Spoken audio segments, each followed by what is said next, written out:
ചെയ്തപ്പോഴേ കയ്യിൽ നിന്ന് പോയൊരു ബട്ടർഫ്ലൈ ഉണ്ടായിരുന്നില്ലേ. അപ്പോൾ കമോൺ നമുക്ക് അതൊന്ന് പുതുക്കി പണിയാം. അന്ന് ചെയ്ത് കഴിഞ്ഞപ്പോഴാണ് ബൾബ് കത്തിയത്. എടാ കുട്ടാ അത് ഇങ്ങനെയൊന്നും അല്ലടാ എന്നുള്ളത്. ഹാഫ് ബട്ടർഫ്ലൈ ചെയ്ത് സ്പേസ് വിട്ടിട്ട് വേണമായിരുന്നു ബാക്കി ഹാഫ് ബട്ടർഫ്ലൈ ചെയ്യാനായിട്ട്. ബട്ട് നമ്മൾ ആദ്യം തന്നെ കംപ്ലീറ്റ് ബട്ടർഫ്ലൈ വരച്ചെടുത്തിട്ടുണ്ടായിരുന്നു. പിന്നെ ലാസ്റ്റ് അതിനെ കട്ട് ചെയ്യേണ്ടി വന്നു. കട്ട് ചെയ്തപ്പോൾ അതിൻ്റെ വാലും കൊമ്പൊക്കെ പോയിട്ടുണ്ടായിരുന്നു. നിങ്ങൾ ശ്രദ്ധിച്ചിരുന്നോ എന്നുള്ളത് അറിയില്ല.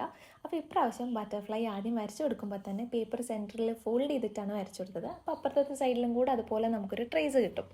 അപ്പോൾ അതിൻ്റെ മുകളിൽ കൂടെ വരച്ചു കൊടുത്തു കഴിഞ്ഞാൽ രണ്ട് സൈഡും നമുക്ക് ഈക്വലായിട്ട് വരച്ചെടുക്കാൻ വേണ്ടി പറ്റും. അപ്പോൾ ബട്ടർഫ്ലൈ കാണാൻ കുറച്ചും കൂടെ ഭംഗിയുണ്ടായിരിക്കും. അല്ലാന്നുണ്ടെങ്കിൽ രണ്ട് വിങ്സും രണ്ട് പാറ്റേണിലായിരിക്കും ഉണ്ടായിരിക്കുക.